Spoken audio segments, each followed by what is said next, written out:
Hi friends, welcome to Knowledge Share. Today we are going to see how we can catch data using PNP caching in SPFX web part.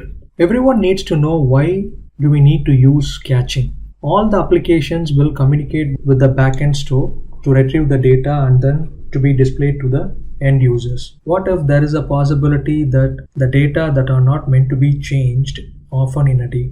Even for this type of non-modified data, the communication to the backend store is a waste of bandwidth and waste of time. So in order to avoid these concerns, we are going to leverage the caching feature, and PNP provides a very flexible way of caching.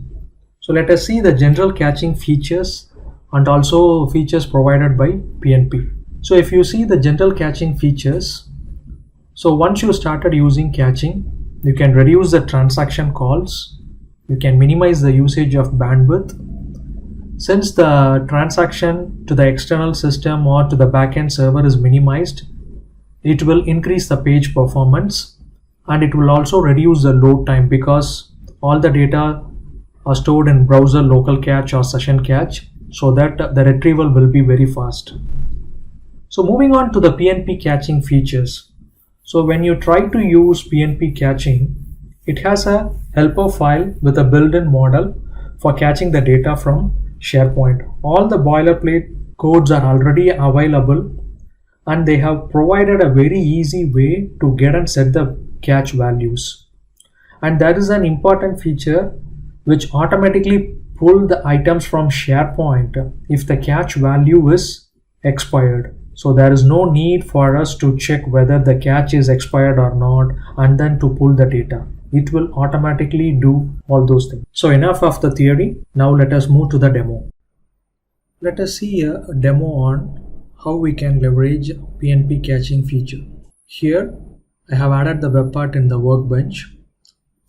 So this is the department list which has 3 items, and this is the regions list which has 4 items. So I am just picking up a random list.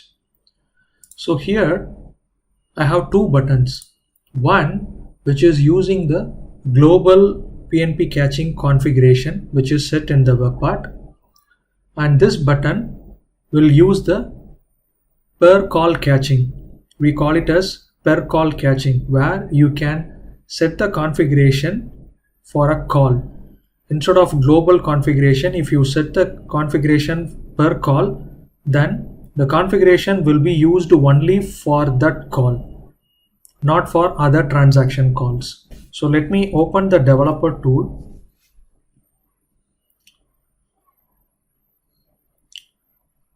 So this is where the caching, the local storage cache will get stored. So here I will search for PNP. So there is already a department item, so let me remove it. Okay, and there is no region. So, and also in the network I have just filtered using items. Okay, so when I click this button, so automatically for the first time it is requesting SharePoint, and then there are 3 items returned. As I mentioned, department has 3 items, so these 3 items are returned, and at the same time the cache is stored here. So since we are using the global cache, the key will be randomly chosen, that is the URL. Okay, so we can, in the per call cache, we can set the key. Since it is a global configuration, the key is automatically created. So now when I click the button again, so there is no transaction because the data is loading from the cache. So let me refresh the page and let me try to click this button again. So see, so no matter how many times you click the button, as long as the cache exists, it will automatically return the items from the cache. So here I have configured for the cache to be remain for 5 minutes. So once it is past the 5 minutes, automatically when you click the button, the PNP module will check whether the cache expired or not. If it expires, then automatically it will get the latest data from SharePoint. Okay, the same way, let us refresh the page and we'll test for per call cache. So now when I click this get region, so for the first time the transaction happens, so it returned 4 items, which is the same as here. I think I have just returned only the active items. Yeah, all the items. Okay, so there are 4 items, and in the same time there is a cache stored, which is PNP region. So I have just given the key as PNP underscore region. So this is a custom key which is used in the per call cache. So now when you click the button, so it will load it from the cache. It will not request SharePoint for the latest data since the cache is already there. So let me refresh the page and let me click the button. So you can see the results. It is displayed immediately within a fraction of seconds. This is because it is loading it from the cache. So for the demo purpose, I am using the local storage cache, but you also have a provision to use the session storage. So this is how you can leverage PNP caching feature. So this is the very efficient way to store the data in the local browser cache, but you have to be very cautious. You have to store the data only if it is rarely changed, and that too you cannot store it for a day or 2. You can store it at least for an hour, maybe for 2 or 3 hours if it is rarely modified, or you can even store it for a day, but if it is very rare. Now let us see how it is coded.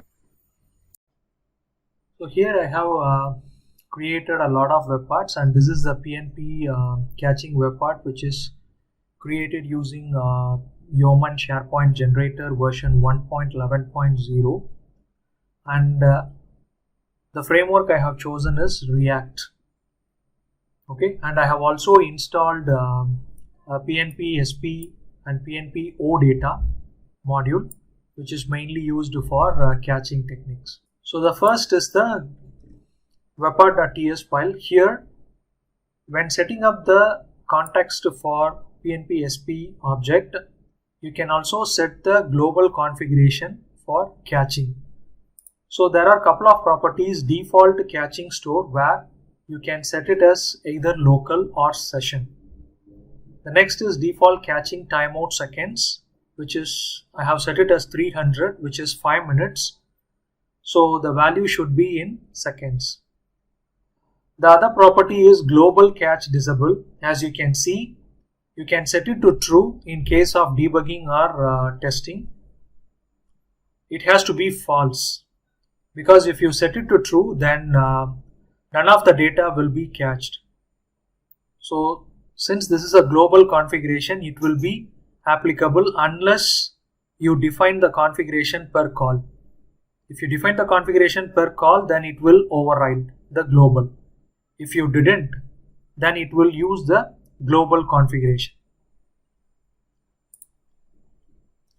So the actual TSX file, here I have just created 2 buttons and I have just loaded the results in the pre-tag, inside the pre-tag.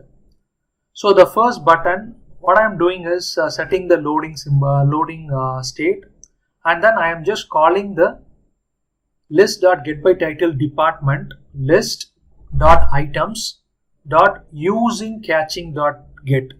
So this is very important while using the caching technique. When you are using the method using caching, it should always be the last method before the get.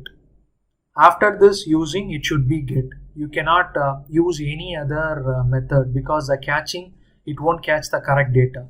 For example, if you are filtering or selecting items, everything should be before the using caching, and after using caching, it should be the get method.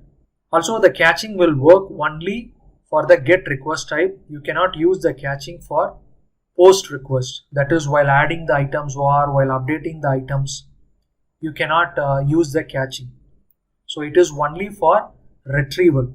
Items that are retrieved can be catched. So this one line will do all the magic. It will get the items from the department list and then it will store it in the cache. And before getting the items, it will check whether the items are already in the cache. If it is not expired, then it will return the cached items. If it is expired, then it will send the transaction to SharePoint and then get the items, and then it will load it in the cache and then it will return it to us. So this call will use the global configuration. It will use the global configuration since we haven't defined any properties in the using catching method. So moving on to the per call catch, where I am using the same list get by title but different list dot items dot using catching. Here I am defining the catch configuration for this call. I'm asking them to create a catch with the key PNP underscore region, and I'm also setting the expiration. So here I have set it as 5 minutes, which is same as global configuration, but it can be different. And also I am just setting the store name as local. So even in the global configuration it is local, and also on the per call it is local. By default it is set it as local. If you want session, you have to explicitly set the session. So here it will do the same. It will use this configuration and then it will store the items in the cache. I hope it is clear and you guys have learned something. So it's very simple feature available, but it is more efficient when you implement, because I have experience implementing this and I have seen a drastic difference in the performance. So guys, please try to use these features wherever it is necessary and don't overload it. Try to be more cautious, and remember, using catching should be before the get method and you should use only for the get request. And make sure the configuration, whatever the configuration you are setting it, is only for the data that are rarely modified, not for the frequent data updates. You cannot store those data in the cache, because then it will always return from the cache until it is expired. Then the users will start complaining that they are not seeing the real-time data. So make sure that you are using the catching only for the data that are rarely modified. Thanks for watching this video. I really appreciate your time. Thank you. Have a good day.